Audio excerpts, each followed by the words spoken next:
Le samedi 28 février, l'Amérique et Israël ont lancé la première salve dans ce qui entrera dans l'histoire comme l'une des guerres les plus choquantes des dernières décennies. Lors de cette offensive, les forces combinées ont tué l'ayatollah Ali Khamenei, ancien guide suprême de l'Iran durant 36 ans, ainsi que de nombreux autres dirigeants lors d'opérations de décapitation ciblées. Pendant des semaines, les trois nations et plusieurs de leurs alliés se sont échangés un barrage de missiles, de drones et de tout le reste. L'Iran a aussi visé les alliés américains dans la région et activé des relais au Royaume-Uni, qui ont revendiqué une vague d'attaques contre des sites juifs et israéliens pour rendre la guerre plus douloureuse. Et soyons clairs, douloureux, c'est exactement ce que c'est devenu. En fermant le détroit d'Ormuz et en attaquant les infrastructures des principaux producteurs de pétrole et de gaz, l'Iran a fait flamber les prix, perturbant l'économie mondiale. Et ce n'était pas seulement l'énergie. Environ 36% des exportations mondiales d'urée, utilisées dans les engrais courants, transitent par le détroit. Des experts alertent que la guerre pourrait causer une crise alimentaire. C'est pourquoi presque tous, des alliés de l'Amérique au commandant en chef, étaient donc bientôt désespérés de voir la guerre finir. Aujourd'hui, cela semble enfin possible. Après de nombreux échecs, un accord de paix a été conclu. Le Premier ministre pakistanais, Shahbaz Sharif, a annoncé sur X que les États-Unis et l'Iran ont trouvé un accord après des semaines de négociations. Toutes les hostilités militaires prendraient fin, y compris au Liban, où Israël combat le groupe militant Hezbollah aligné sur l'Iran, et l'accord serait signé le 19 juin en Suisse, soit 4 jours après notre enregistrement. C'est un sacré retournement de situation pour un conflit qui commençait à sembler insoluble, mais cela soulève aussi des questions fondamentales sur l'accord de paix. Que contient-il ? Qu'est-ce qui manque ? Cette guerre était-elle le seul moyen d'obtenir ce que prévoit l'accord ? Commençons par les bases. Que contient-il ? Lors de l'enregistrement, les termes complets de l'accord n'avaient pas encore été rendus publics. Nous nous appuyons donc sur les fuites dans la presse, les déclarations officielles et les confirmations publiques. Selon certaines premières réactions, dont celle du sénateur Lindsey Graham, allié de Trump, il semble que les États-Unis et l'Iran aient une vision différente de ce que comprend l'accord, notamment sur le détroit d'Ormuz. Pour l'Iran, le détroit d'Ormuz a longtemps été l'un de ses atouts les plus importants, et il n'est pas difficile de comprendre pourquoi. En fermant le détroit, ils exercent un niveau de contrôle sur l'économie mondiale qui est habituellement réservé aux superpuissances. Et ce genre de pouvoir est très difficile à abandonner.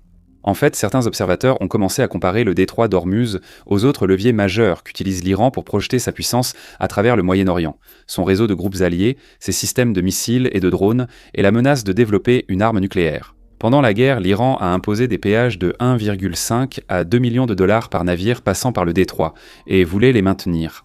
Washington ne pouvait toutefois pas le permettre pour deux raisons. Le détroit d'Ormuz, entre Oman et l'Iran, est une voie navigable internationale où, selon le droit international, les navires doivent pouvoir y transiter sans frais. Autoriser l'Iran à imposer un péage créerait un précédent que d'autres pays pourraient suivre, augmentant fortement le coût du transport maritime et affectant gravement les consommateurs mondiaux. Deuxièmement, avec le trafic maritime important dans le détroit, l'Iran allait gagner des milliards en péage. Washington s'étant tant efforcé, via sanctions et autres moyens, d'empêcher l'Iran d'accéder à cet argent, on comprend que cela pose problème. Washington, après avoir imposé un blocus naval à l'Iran, tenta d'escorter des navires dans le détroit pour éviter les péages iraniens. Mais l'Iran ouvrit le feu, décourageant ainsi le transit. Washington cherchait un moyen permanent d'assurer la libre circulation maritime, tandis que l'Iran voulait maintenir le contrôle du péage, son arme la plus puissante dans ce conflit. Le fossé entre ces positions a longtemps fait du détroit un point clé de blocage à l'accord, soulevant une question intéressante. Comment les deux nations ont-elles trouvé un compromis sur ce sujet ? D'après ce que nous savons, il semble que non. Lors de l'annonce de l'accord de paix, le président Trump a déclaré qu'il autorisait l'ouverture du détroit sans péage et la levée du blocus américain, ce qui signifie que Washington estime avoir obtenu gain de cause. Le ministre iranien des Affaires étrangères, Abbas Araghchi, négociateur clé, a déclaré que Téhéran voulait un accord pour facturer des services aux navires traversant le détroit. De même, l'agence de presse iranienne Mer News, liée à l'État, a annoncé que le détroit serait rouvert selon les modalités iraniennes, ce qui signifie au minimum que Téhéran estime conserver un certain niveau de contrôle. Peut-être le plus révélateur, le Premier ministre pakistanais n'a même pas mentionné le détroit dans sa publication sur X. Maintenant, il faut être clair, l'Iran a bel et bien accepté un détroit sans péage pour les 60 jours, couvert par l'accord de paix actuel. Donald Trump, quant à lui, croit clairement que cette situation va durer éternellement. Cette disparité pourrait être l'un des déclencheurs qui replongerait la région dans la guerre si elle n'est pas gérée avec précaution. Même si les États-Unis et l'Iran évitent donc l'affrontement sur l'avenir du détroit, le trafic mettra du temps à retrouver son niveau d'avant-guerre. Les mines iraniennes doivent être retirées, les infrastructures réparées et la sécurité garantie. Malgré l'incertitude, les marchés ont réagi positivement. Le pétrole a chuté de plus de 4% dans certains cas, et les actions en Asie et en Europe ont rebondi après cette annonce. En dehors du détroit d'Ormuz, nous devons également parler des ambitions nucléaires de l'Iran, qui était apparemment la principale force motrice derrière les attaques du 28 février. Avant la guerre, Steve Witkoff, envoyé spécial américain au Moyen-Orient, avait affirmé à Fox News que l'Iran serait à une semaine de disposer de matériaux de qualité industrielle pour fabriquer des bombes, une opinion non partagée par le renseignement américain. Tulsi Gabbard, alors directrice du renseignement national, a indiqué au Sénat que l'Iran ne prévoyait pas de relancer son programme d'armes nucléaires après sa destruction lors de l'opération Midnight. Hammer, opération américaine menée au plus fort de la guerre de 12 jours avec l'Iran l'an dernier, où Washington a visé les 3 sites nucléaires iraniens de Fordo, Natanz et Isfahan. Cependant, il faut noter que Tulsi Gabbard s'opposait fermement à la guerre et entretenait depuis longtemps des sympathies envers l'Iran et ses alliés, ce qui aurait pu influencer ses décisions. Selon nos informations, l'accord n'a pas réglé la question nucléaire.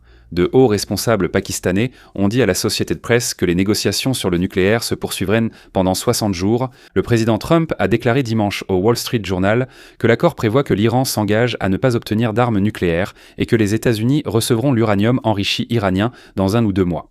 Cependant, la question nucléaire était étonnamment absente des publications de Trump dimanche sur les réseaux sociaux.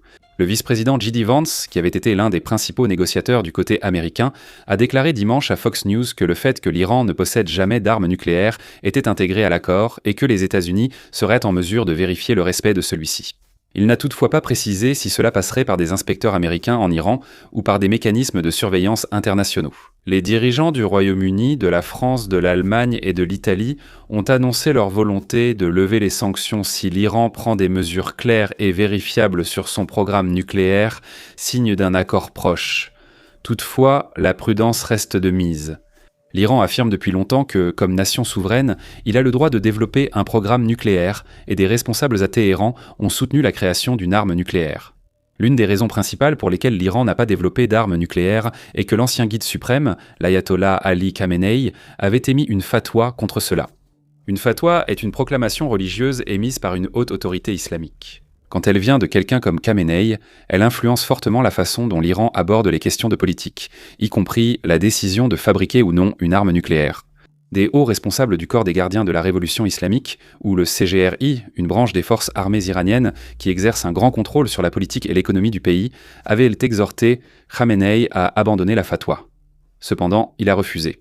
Certains observateurs pensaient qu'il voyait cela comme une garantie à la communauté internationale que l'Iran ne chercherait pas l'arme nucléaire, évitant ainsi une guerre directe. La mort de Khamenei durant la guerre qu'il voulait éviter a confirmé au corps des gardiens de la révolution islamique la véracité de leurs soupçons sur sa fatwa. Avec le pays désormais effectivement gouverné par des figures radicales au sein du corps des gardiens de la révolution islamique, même si le fils de Khamenei, Mojtaba Khamenei, est devenu le prochain guide suprême sur le papier, les craintes augmentent naturellement que Téhéran poursuive l'acquisition d'une arme nucléaire, quel qu'en soit le coût. Jusqu'à ce qu'un accord nucléaire soit conclu, ces craintes persisteront. Trump a dit au New York Times que sans accord nucléaire avec l'Iran, la guerre reprendrait, ramenant le monde à la case départ, avec missiles, drones et le détroit d'Ormuz fermé au trafic international. Trump subit une forte pression pour conclure un accord nucléaire après s'être retiré lors de son premier mandat. Les États-Unis ont quitté le JCPOA, un accord de l'administration Obama, levant les sanctions contre Téhéran contre des limites à son programme nucléaire, y compris des inspections internationales. L'Iran a accru son enrichissement d'uranium, produisant plus de 400 kg à une pureté proche de celle requise pour une bombe. Pour Donald Trump, l'idée de devoir revenir avec un accord pire que celui de Barack Obama est inacceptable. Cette pression pourrait inciter Donald Trump à pousser ses négociateurs à conclure un accord, ce qui pourrait aboutir. Cependant, cette pression signifie aussi que Donald Trump pourrait pousser à un réengagement militaire si aucun accord n'est conclu dans les 60 jours. Une chose que nous devons mentionner, c'est qu'à la fin de la période de négociation, les États-Unis ne seront qu'à 2 mois des élections de mi-mandat en novembre. Des élections où le parti républicain de Donald Trump devrait perdre la Chambre des représentants et peut-être même le Sénat au profit des démocrates. Cela s'explique par le mauvais score historique du parti présidentiel aux élections de mi-mandat et l'impopularité de la guerre avec l'Iran. Si cela se produit, Trump passera 2 ans en fin de mandat, obligé de négocier avec ses ennemis politiques, qu'il s'est récemment mis à accuser les démocrates du moindre problème. Pour un président ayant eu un congrès républicain, prompt à approuver ses propositions, ce sera une pilule très difficile à avaler. Il a donc besoin d'un accord avant la fin de cette période. Il pourra s'en servir en campagne pour prouver l'efficacité des républicains face aux démocrates et, espérons-le, stopper l'hémorragie avant novembre. Relancer le conflit avec l'Iran maintenant, provoquant une hausse des prix de l'énergie, serait très impopulaire auprès des électeurs, assurant presque une victoire démocrate à la Chambre et risquant le Sénat. Téhéran, bien sûr, le sait, ce qui pourrait expliquer pourquoi les négociations sur la question nucléaire ont duré aussi longtemps. Les négociateurs iraniens espèrent profiter de la pression politique à laquelle Donald Trump est soumis pour obtenir des concessions qui auraient été impensables à tout autre moment du calendrier politique. La manière dont cela se passera décidera si, dans 60 jours, je parlerai ici de la prochaine phase de la guerre ou de l'accord de paix final entre Washington et Téhéran. Ensuite, il faut évoquer le Liban, qui est devenu le point de blocage le plus surprenant des négociations. Quelques jours après le début de la guerre, le groupe militant est entré dans le conflit, lançant des attaques contre Israël, qui a répondu en lançant sa propre campagne, ce qui l'a amené à occuper plus de 2000 km² du territoire libanais. Cela représente plus d'un cinquième du pays. Le 31 mai, les troupes israéliennes ont avancé au nord du fleuve Litani, leur incursion la plus profonde au Liban depuis plus de 25 ans. Malgré le cessez-le-feu signé le 16 avril entre Israël et le Liban, les hostilités ont malheureusement continué. Hier, Israël a attaqué les banlieues sud de Beyrouth, tuant au moins 3 personnes. Jérusalem affirme avoir visé des cibles du Hezbollah utilisées pour attaquer Israël. Après l'attaque d'Israël contre le Liban, l'Iran a riposté en lançant des tirs sur Israël, menaçant de relancer la guerre régionale. Le fait que cela ne se soit pas produit est un témoignage du travail des négociateurs qui ont réussi à faire reculer à la fois Jérusalem et Téhéran. Après les attaques de dimanche, les observateurs prévoyaient une riposte rapide de l'Iran, celui-ci ayant prévenu qu'une attaque contre le Liban franchirait une ligne rouge. Pourquoi cela ne s'est-il pas produit reste un mystère. Des responsables israéliens ont déclaré à la chaîne Channel 12 que Donald Trump aurait fait des concessions pour éviter une réaction de l'Iran. Nous ignorons quelles concessions Donald Trump a proposées et s'il les a réellement proposées, mais l'absence de réaction iranienne suggère qu'ils ont été convaincus de se retenir. Donald Trump a publiquement critiqué Israël pour l'attaque, estimant qu'elle n'aurait pas dû avoir lieu car un accord était proche et que l'attaque initiale était insignifiante, sans victimes. Le fait que Donald Trump ait publiquement réprimandé son allié pendant la guerre montre à quel point les positions des États-Unis et d'Israël se sont éloignées, notamment sur le Liban. Cela pourrait être une des principales raisons de l'échec de l'accord de paix. Israël considère le Hezbollah comme une menace existentielle et voudrait les éliminer totalement. Cependant, le fait qu'il soit sous la protection de l'Iran rend cette proposition difficile, et cela a rendu l'accord de paix annoncé très impopulaire en Israël. En annonçant l'accord de paix, le Premier ministre pakistanais Shahbaz Sharif a souligné que l'accord inclurait le Liban. Trump n'a pourtant pas évoqué le Liban sur les réseaux sociaux, bien que ce soit un point de friction majeur pour l'Iran. Israël, de son côté, a promis de poursuivre sa campagne au Liban. Le ministre de la Défense, Israel Katz, a déclaré que les troupes de Tsahal resteraient dans le sud du Liban et a averti que si l'Iran attaquait, Israël répondrait avec toute la force de son armée. Il a ajouté qu'Israël résisterait à toute pression visant à se retirer du Liban à la suite de l'accord signé entre les États-Unis et l'Iran. Des responsables proches du gouvernement ont déclaré qu'Israël ne serait pas lié par l'accord, tandis que l'opposition a accusé Netanyahou d'avoir failli à l'égard du peuple israélien et d'être incapable d'assurer sa sécurité. Le Premier ministre israélien, Benjamin Netanyahou, n'a pas commenté publiquement le mémorandum d'accord. Cependant, le fait que l'establishment politique israélien soit opposé à l'accord le place dans une position difficile. Soit il soutient l'accord et son allié politique le plus important, Trump, et il perd le soutien dans son propre pays, soit il s'oppose à l'accord, poursuit les attaques au Liban et met en péril l'ensemble du processus de paix, ce qui garantit qu'il perdra le soutien de Trump. Étant donné la dépendance d'Israël à certaines armes américaines, cette voie pourrait sérieusement nuire aux perspectives à long terme de Jérusalem. Enfin, répondons à notre dernière question. À savoir si cette guerre était la meilleure façon pour l'Amérique et Israël d'atteindre leurs objectifs en Iran.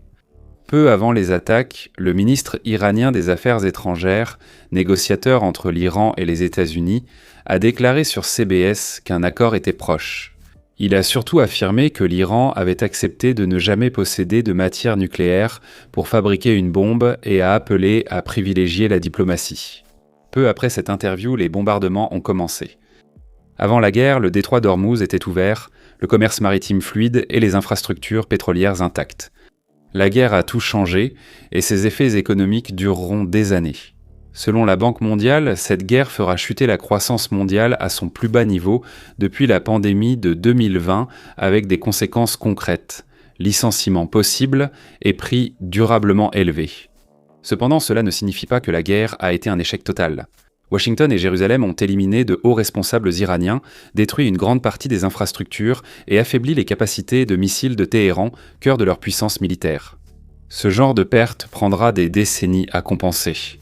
Même ainsi, nous ne pouvons pas affirmer que la guerre était justifiée ou le seul moyen pour les États-Unis et Israël d'empêcher l'Iran d'obtenir l'arme nucléaire.